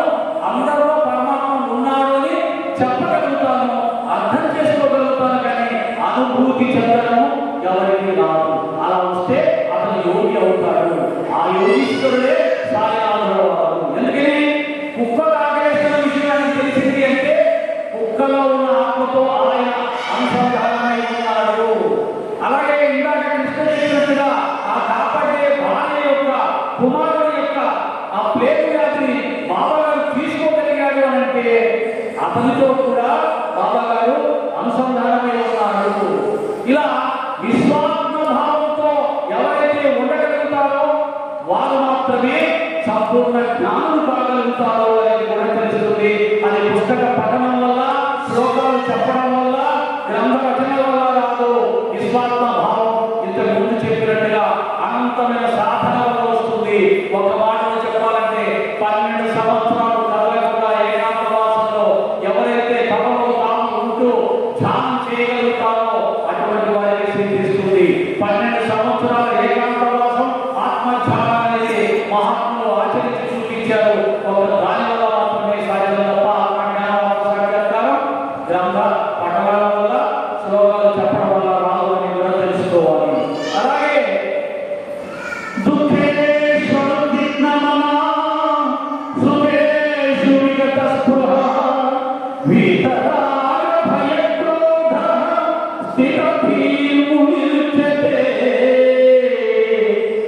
అంటే దుఃఖం వలన కుంగిపోయేవాడు, సుఖం వచ్చినప్పుడు పొగిడినప్పుడు పొంగిపోయేవాడు, రాగము భయము క్రోధము లేనివాడు, అంటే దేనిలో మమకారం లేనివాడు, కోపం లేనివాడు, భయం లేనివాడు ఎవరైతే ఉంటారో వారు యోగీశ్వరుడు స్థితప్రజ్ఞగా సాధించారు. ఇది కేవలం భగవద్గీత ఏదో గొప్ప సాధకులకు, యోగులకు, ఆధ్యాత్మిక మార్గంలో పొందేవాళ్ళు కాదండి. ఇది మానవ జీవితంలో ఉన్న ప్రతి ఒక్కరూ సాధించవలసినటువంటి స్థితి. ప్రతి చిన్నదానికి కంగారు పడిపోతూ ఉంటాం. సినిమాకి వెళ్తే టికెట్ దొరకకపోతే బాధపడిపోతూ ఉంటాం. మార్కులు తక్కువ వస్తే బాధపడిపోతూ ఉంటాం. ప్రేమించిన అమ్మాయి ప్రేమించలేదని బాధపడిపోతూ ఉంటాం. వీటన్నిటికీ జీవితం ఉదాహరణకుంటూ ఉంటాం. ఇంకా కొంతమంది చచ్చిపోవాలని కూడా అనుకుంటూ ఉంటారు. ఇటువంటి బలహీనమైనటువంటి మానసిక స్థితి నుంచి ప్రతి ఒక్క వ్యక్తిని కూడా ధైర్యంతో, స్థైర్యంతో, నిశ్చయంతో జీవితాన్ని ఎదుర్కొంటూ ఎటువంటి పరిస్థితులు వచ్చినా భయం లేకుండా ప్రయాణం సాగించి విజయాలు సాధించడానికి భగవద్గీత మనకు ఉపకరిస్తుంది. కనుక గీతను ఆ విధంగా ప్రతి ఒక్కరికి, చిన్న పిల్లవాడి దగ్గర నుంచి వృద్ధాప్యంలో ఉన్న వారికి ప్రతి ఒక్కరికి అవసరమయ్యే గ్రంథంగా మనం తెలుసుకోవాలి. ప్రతి పిల్లవాడికి కూడా గీతలో ఉన్న జ్ఞానాన్ని నేర్పించాలి. ప్రతి తల్లికి ఈ స్థితిలోని బాబా గారికి సహజంగా ఉంటాయి. ఎందుకని బాబా గారికి దుఃఖం ఎలా ఉంటుంది? దుఃఖం ఎక్కడి నుంచి వస్తుంది? కోరికలు ఉన్న వారికి దుఃఖం వస్తుంది. బాబా గారికి ఏ కోరికలు ఉన్నాయి? ఏ కోరికలు లేవు. సుఖాలు బాగా అనుభవించే వారికి దుఃఖం వస్తుంది. ఎందుకని ఆ సుఖాలు తగ్గిపోతాయన్న భయం. అవి లేకుండా పోయినప్పుడు బాధపడతారు, దుఃఖపడతారు. కీర్తి ప్రతిష్టలు కావాలనుకున్న వారికి దుఃఖం వస్తుంది. ఎందుకని మనిషికి ఎప్పుడు కీర్తి ప్రతిష్టలు ఒకేసారి ఒకేలా ఉండవు. మనం చూస్తున్నాం కదా, ఎంతో మంది పెద్ద పెద్ద నాయకులు మాజీ లేకపోతూ ఉన్నారు. ఆ మాజీ లేని వాళ్ళు మళ్ళీ అధికారంలోకి వస్తారు, మళ్ళీ మాజీ లేకపోతుంటారు. అంటే ఈ యొక్క కీర్తి ప్రతిష్టలు అధికారం వచ్చి పోతూ ఉంటాయి. వచ్చినప్పుడు పొంగిపోతూ ఉంటాం, పోయినప్పుడు పొంగిపోతూ ఉంటాం. మానవ జీవితంలో ఏదైనా 10 లక్షల వ్యాపారంలో వచ్చిందంటే పొంగిపోతాం, 10 లక్షలు నష్టం వచ్చిందంటే పొంగిపోతాం, ఎవరైనా పొంగిలేదంటే పొంగిపోతాం, ఎవరైనా అవమానించారంటే పొంగిపోతాం. ఇది మానవ సహజం. ఈ అన్ని సందర్భాల్లో కూడా నిశ్చల స్థితికి చేయ భగవద్గీత అని ఇంతకు చెప్పాం, మళ్ళీ చెప్తున్నాను. బాబాగారు తనకు తానుగా పకీరు వేషం వేసుకున్నాడు. అంటే పకీరుని ఎవరు గౌరవించారు, ఇచ్చగాన్ని ఎవరు గౌరవించారు. అంటే ఆయన ఉద్దేశం ఏంటి? నన్ను ఎవరు గౌరవించాల్సిన అవసరం నాకు లేదు, నేను కీర్తి ప్రతిష్టలు ఆశించలేదు అని ఆయన నిర్ణయం చేసుకున్నాడు. అలా కనుక మనం కూడా నిర్ణయం చేసుకోగలిగితే మనం ఎవరు అవమానించలేడు. ఒకవేళ అవమానించినా ఐ డోంట్ కేర్, మనం దాన్ని పట్టించుకోము, నిశ్చల స్థితి చేస్తుంది. అలాగే బాబా గారు ఏ సుఖాలను భోగాలను కోరుకోలేదు. ఎందుకని ఆయన బాధపడిన మసీదు ఎంచుకున్నారు. అక్కడ మట్టి గోడలు మాత్రమే ఉన్నాయి, తలుపులు తాళాలు ఏమీ లేవు. కింద కూర్చునేవాడు, గోడ పక్కన కూర్చునేవాడు, గుంతలు మిట్టలు ఉన్న ఆ స్థలంలో కూర్చునేవాడు. అంటే ఏ భోగాలు ఆశించలేదు. కాబట్టి ఉన్న భోగాలేమో పోతాయని బాధ ఆయనకు లేదు, ఆయన ఉండవలసిన అవసరమే లేదు. ఇలాంటి ఏ స్థితినైనా అనుభవించడానికి ఎవరు సిద్ధపడతాడో వాడి దగ్గరికి జీవితంలో ఏ ఒక్క క్షణం కూడా దుఃఖం రాదు. మనకి ఐశ్వర్యం ఉండొచ్చు, అనుభవించవచ్చు, కానీ మన నిర్ణయం మన జ్ఞానంలో ఉండాలి. ఏంటిది? ఏ కష్టం వచ్చినా ఇవ్వకే, ఇప్పుడు ఉన్న డబ్బంతా పోయినా ఇవ్వకే, ఏ సుఖాలు భోగాలు ఉన్నా లేకున్నా ఇవ్వకే, నన్ను ఎవరు కీర్తించకపోయినా ఇవ్వకే, నాకు అవన్నీ అక్కర్లేదు. మరి ఏం కావాలి? నా గురువు గారు ఉంటే చాలు, నా బాబా మీద నా భక్తి ఉంటే చాలు, నా బాబా మీద నేను ఆత్మ చెప్పట్లా. ఎందుకని ఆత్మ ఎవరు చూడలేదు, నేను చూడలేదు కాబట్టి దాని గురించి చెప్పట్లా. మనం ప్రేమించే గురువు గారు ఉన్నారు, ఆయన ఉంటే చాలు. ఆయన ఎప్పుడు ఉంటాడు, మన తల్లిదండ్రులు ఎప్పుడు ఉంటారు, మన భార్య ఎప్పుడు ఉండరు, భర్త ఎప్పుడు ఉండరు, పిల్లలు ఎప్పుడు ఉండరు. ఎప్పుడు ఉండేది ఎవరు? ఒక్క పరమాత్మ మాత్రమే, ఒక సాయిబాబా మాత్రమే. కనుక ఎప్పుడూ ఉన్న వాళ్ళని ప్రేమించడం వల్ల మనం నిశ్చలంగా ఉండగలుగుతాం. ఇప్పుడు ఉండే పోయే వాళ్ళని ప్రేమించడం వల్ల మనం చాలా బాధకు పోయే అవకాశం ఉంటుంది. కాబట్టి శాశ్వతమైనటువంటి ఆత్మను ప్రేమించాలి, శాశ్వతమైనటువంటి సద్గురువులను ప్రేమించాలి. ఆ ప్రేమలో మన జీవితాన్ని పండించుకోవాలి. కనుక ఈ మాయా ప్రపంచంలో మాయా బంధనాలు, ఈ మాయా ఐశ్వర్యాలు, కీర్తి ప్రతిష్టలు ఇవన్నీ కూడా అశాశ్వతం. మనం పరిశీలించి చూస్తే ఇవి మనకు ప్రతి క్షణం కళ్ళకు కనబడుతూ ఉన్నాయి. కనుక వాటి వెంట పరిగెత్తు, వాటిని కోరుకోవద్దు. ఆధ్యాత్మిక మార్గంలో ఇదే మనం తెలుసుకోవాల్సింది. ఇక బాబా గారికి రాగం అంటే మోహం. ఆయన ఎవరున్నారు? భార్య లేదు, పిల్లలు లేదు, సంసారం లేదు, ఏ ఐశ్వర్యం లేదు, వస్తువులు లేవు. కనుక ఆయన ప్రేమించడానికి, మోహించడానికి ఏమీ లేదు. ఇక భయం ఎక్కడికి వస్తుంది? వీటి దగ్గర నుంచే వస్తుంది. మన చుట్టూ ఉన్న బంధువుల నుంచి భయం వస్తుంది. ఏమని?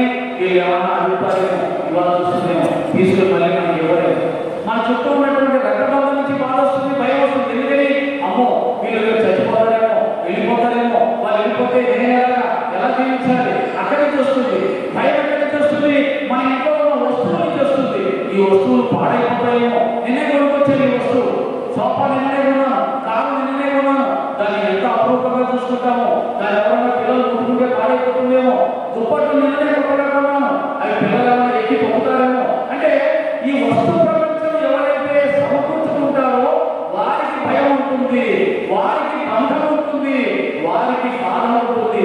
అయినా మనం వాటిని వదిలిపెట్టాలనుకుంటాం, వదిలిపెట్టాం. సంసారం ఉన్నా కదా, వాటిని సమకూర్చుకోవడానికి ప్రయత్నం చేస్తూనే ఉంటాం. వాటి ఏదన్నా ఇబ్బంది వస్తే బాధపడుతూనే ఉంటాము. బాధా సంతోషం, బాధా సంతోషం, బాధా సంతోషం, ఇదే మన జీవితం. అంతేగాని వైరాగ్యంతో ఇవేమి నాకు అక్కర్లేదు, ఉన్నదాంతో తృప్తిగా జీవిస్తాను, ఈ ఉన్నది ఏదైనా అయినా కానీ అయితే కాకుండా ఎలా ఉంటుంది, ఏం శాశ్వతంగా ఉంటుంది, ఏం శాశ్వతంగా ఉంటానా అని అనుకోగలిగిన జ్ఞానాన్ని సంపాదించుకుంటే వాళ్ళు కొద్దిగా జీవితంలో ప్రశాంతత వస్తుంది. కనుక బాబా గారి విషయంలో దుఃఖము లేదు, సుఖము లేదు, భయము లేదు, రాగము లేదు, మోహము లేదు, ఏమీ లేదు. కాబట్టి ఆయన స్థితప్రజ్ఞుడిగా ఉండగలిగాడు, నిశ్చలుడుగా ఉండగలిగాడు. ఆయన మనం కూడా జీవించాలని నిర్ణయం చేసుకోగలిగితే ఆ స్థితప్రజ్ఞత, ఆ నిశ్చలత, ఆ పరమశాంతి మనకు కూడా లభిస్తుంది అని తెలియజేస్తూ ఉన్నాను. కాబట్టి పండుగ అయింది, చాలా ఉన్నాయి. ఇవన్నీ చెప్పి నేను మన ఇబ్బంది పెట్టను, కానీ తర్వాత టకటక ముగిస్తాను. మనుష్యానాం సహస్రే సర్వేషు కశ్చిత్తపి సిద్ధయే యతతామపి సిద్ధానాం కశ్చిన్మాం వివేత్తి తత్వతః. భగవద్గీతలో చెప్పబడిన ఈ అద్భుతమైనటువంటి ఆధ్యాత్మిక జ్ఞానం, వైరాగ్య జ్ఞానం లోకంలో వేలాది మందిలో ఎవరో ఒకరు మాత్రమే కోరుకుంటాడు. అలా కోరుకున్న వాళ్ళు కూడా ఒకరినొకరు మాత్రమే ఆచరిస్తాడు. ఆచరించిన వాడు పొందుతాడు. ఇది కృష్ణ పరమాత్మ చెప్పాడు. దీన్నే సత్యంలో బాబా గారు ఎప్పుడు చెప్పాడంటే, దాము అన్న అనే ఒక భక్తుడు బాబా పాదాలు పట్టుకొని, బాబా నువ్వు గొప్ప సద్గురువు కదా, నీ దర్శనానికి ఇంతమంది వస్తున్నారు కదా, నీ పాదాలు పట్టుకొని మేమందరం ఉంటున్నాం కదా, మేమందరము తరిస్తామా అని అడిగినప్పుడు బాబా చెప్పాడు, అదిగో ఆ మామిడి చెట్టు పూతలు ఎంత ఎక్కువగా ఉందో ఆ పూతంతా పండితే ఎంత బాగుంది, కానీ అవుతాడా? కావు.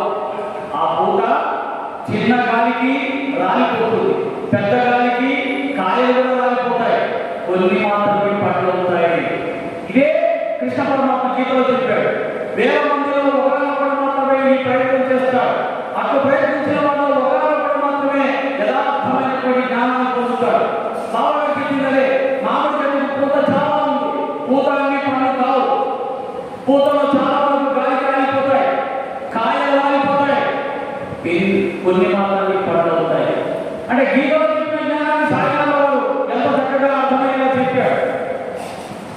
యోగి యుంజీత సతతమాత్మానం రహస్య స్థితః ఏకాకీయత చిత్తాత్మా నిరాశీరపరిగ్రహ.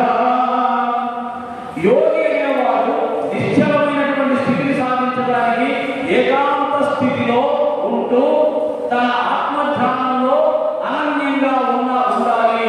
ఏకాంత స్థితిలో అనన్యంగా ఆత్మధ్యానంలో ఉన్నవాడికే ఆ నిశ్చల స్థితి వస్తుంది.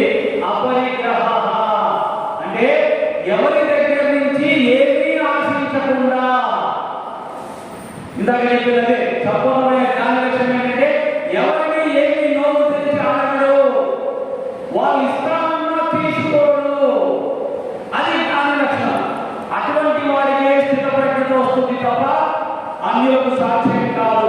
ఆ విధంగా బాబా గారు 12 సంవత్సరాలు ఏకాంతవాసంలో తన గురువును మాత్రమే ధ్యానం చేశాడు. మలయా స్వామి 12 సంవత్సరాలు గోకులంలో ధ్యానం చేశాడు. రామకృష్ణ పరమహంస 14 సంవత్సరాలు అమ్మవారిని ధ్యానం చేశాడు. రమణ మహర్షి గారు 12 సంవత్సరాలు తనలో తాను ఉండిపోయాడు. కానీ ఆత్మ సాక్షాత్కారం పొందిన వాళ్ళలో కూడా 12, 14 సంవత్సరాలు ఏకాంతవాసంలో తనలో తాను గడిపి సాధించాడు. అది విషయం. శ్రద్ధావాన్ లభతే జ్ఞానం తత్పర సంయతేంద్రియః జ్ఞానం లబ్ధ్వా శాంతిమధిరేణాధిగచ్చతి. శ్రద్ధ, సహనం, తపన ఎవరికైతే ఉంటాయో వాళ్ళకు మాత్రమే జ్ఞానం లభిస్తుంది. ఈ శ్లోకానికి బాబా గారు 2 మాటలు చక్కగా మనందరికీ చెప్పాడు. శ్రద్ధ, సహనం. సాక్షాత్తు శ్రీకృష్ణ పరమాత్మ ఏ 2 ఉంటే జ్ఞానం లభిస్తుందన్నాడో ఆ 2ని శ్లోకం ద్వారా కాకుండా 2 వాక్యాల్లో శ్రద్ధ, సహనం అదే మహామంత్రాలు. శ్రద్ధ అంటే ఏకాగ్రత, ఏకాగ్రత, ఏకాగ్రత. సహనం అది వచ్చే వరకు కూడా చెల్లించకుండా ఉండే సహనం. ఇంకా రాలే, ఇంకా రాలే, ఇంకా రాలే, ఇంకెంతకాలం, ఇలాంటి వారికి ఏమి రాదు. అది వచ్చే వరకు సహనంగా ఉండాలి. ఎటువంటి సహనం? ఇంకా రాలే, ఇంకా రాలే, ఇంకెంతకాలం సహనం, ఇంకెంతకాలం బలచని కష్టాలు, ఇటువంటి సహనం చెప్పాలా? ధైర్య స్థైర్యాలతో కూడిన సహనం, సంతోష ధైర్య స్థైర్యాలతో కూడిన సహనం. అంటే ఎంతకాలమైన కష్టాలను సంతోషంగా భరించగలిగినటువంటి సహనం. ఎటువంటి పరిస్థితుల్లో కూడా సంతోషంగా ఉంటే ఇంకా కష్టం ఎందుకు అనిపిస్తుంది? అది ఎప్పుడు తొలగిపోతుంది ఎందుకు అనిపిస్తుంది? అక్కడే ఉంది కిటికు. బాబా అక్కడే ఇచ్చేశాడు, కీ ఇచ్చేశాడు. సంతోషంతో కూడిన సహనం. సంతోషంగా ఉన్నప్పుడు కదా సహనం ఎందుకంటే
కృష్ణ పరమాత్మ చెప్పాలి, జ్ఞానం అంటే భగవద్గీత చెప్పాలి అని అనుకోవట్లేదండి.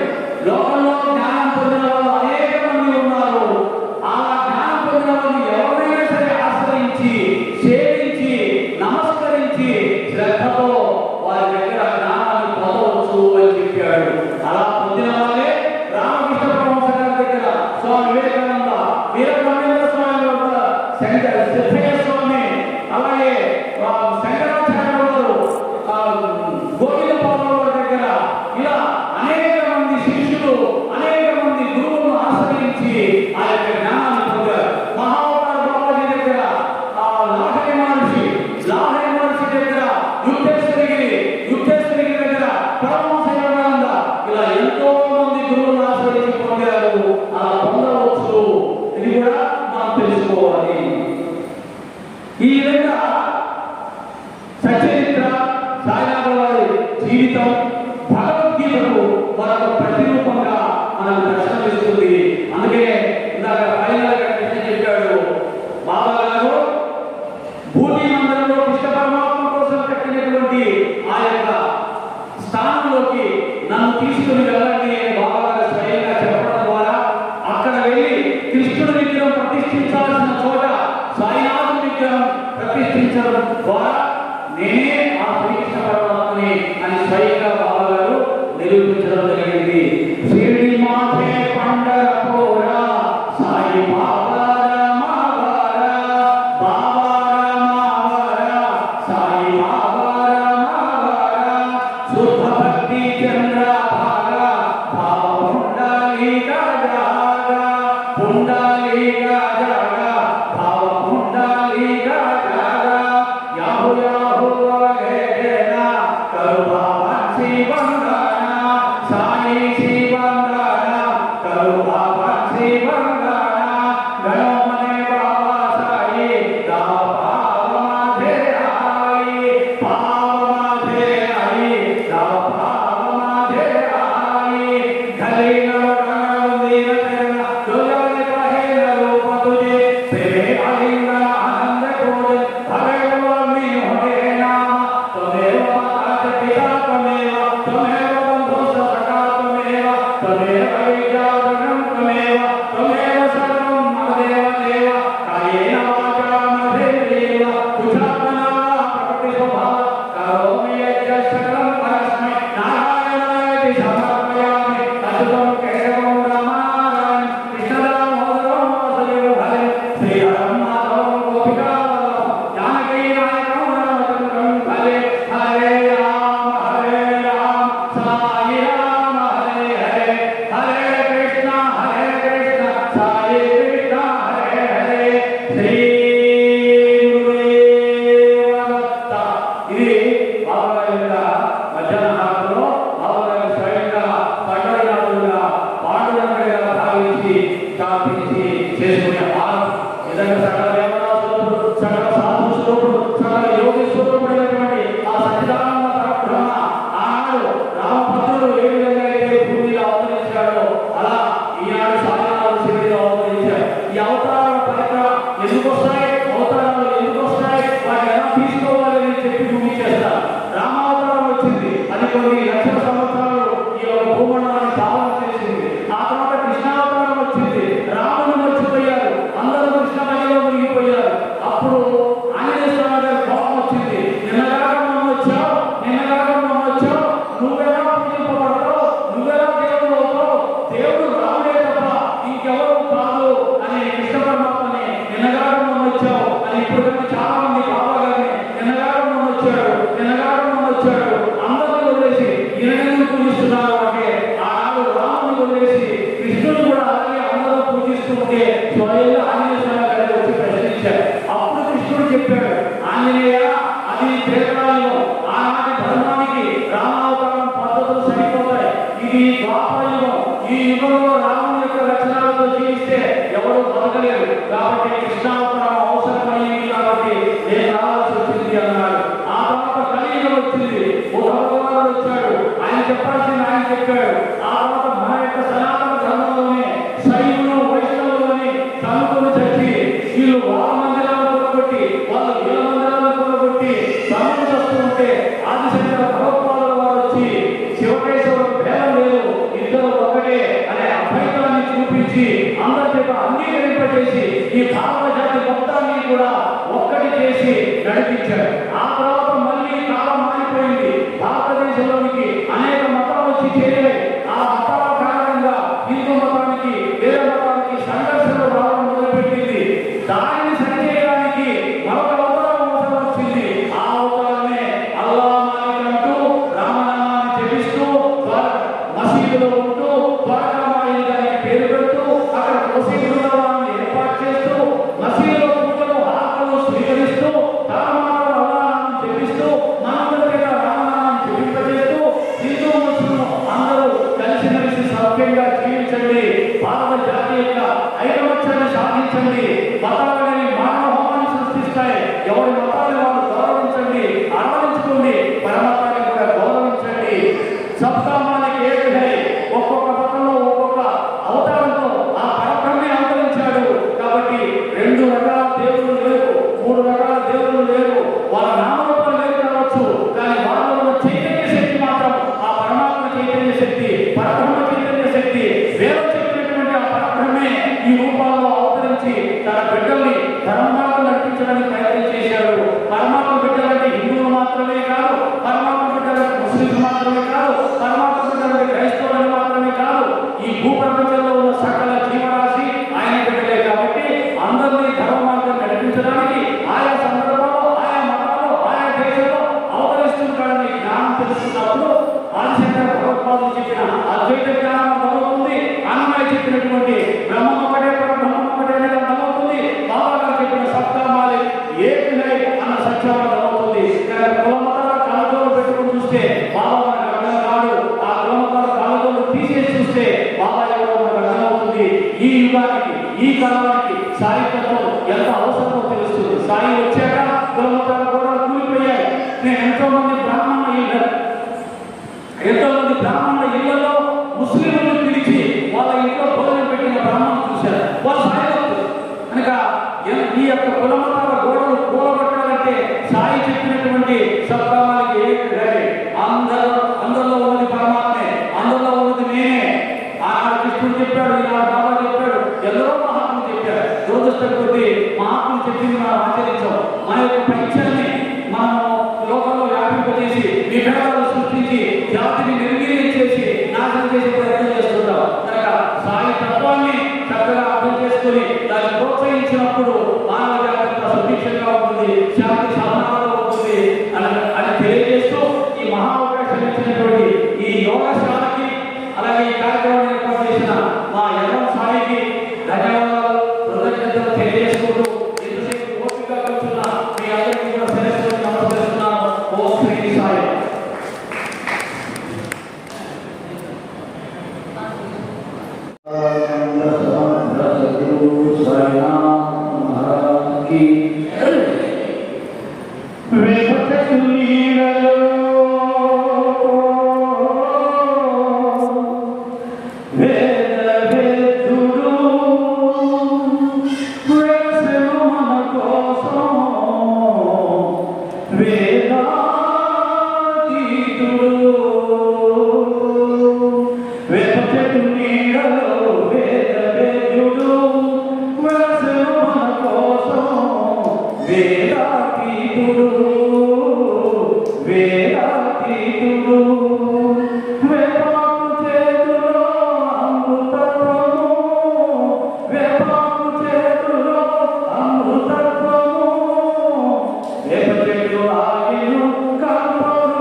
విష్ణుమూర్తిగా తమిళ అన్నపూర్ణ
ప్రసిద్ధులు